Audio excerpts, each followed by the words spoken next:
गांव में दो जुड़वां भाई रहते थे। उनके नाम थे राजू और मोनू। वो इतने हमशक्ल थे कि लोग अक्सर उन्हें पहचान नहीं पाते थे, लेकिन आदतों में दोनों बहुत अलग थे। राजू एक अच्छा और सादा लड़का था। वो दूसरों की मदद करता था और लालची नहीं था। मोनू उसके बरक्स था। वो बहुत लालची और खुदगर्ज था। उसे हमेशा ज्यादा से ज्यादा दौलत चाहिए होती थी। एक दिन उनके वालिद ने कहा, मैं अपनी दौलत तुम दोनों में बराबर बांटना चाहता हूँ।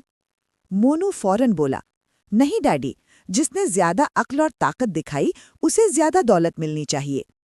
राजू ने खामोशी से हाँ कर दी। अब वालिद ने एक मुकाबला रखा। उन्होंने कहा, तुम दोनों सुबह चलना शुरू करो, जितना ज्यादा चल सकते हो चलो, और सूरज डूबने से पहले वापस आ जाना।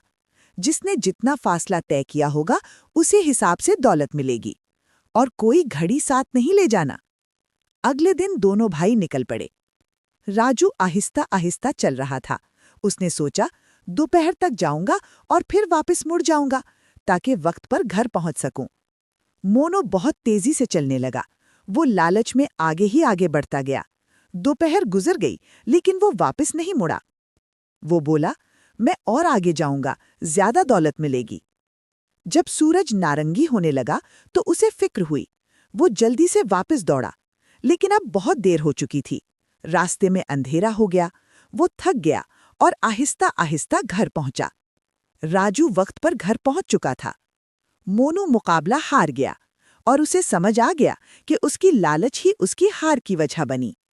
तो बच्चों, इस कहानी से हमें ये सबक मिलता है कि लालच से हमेशा नुकसान होता है।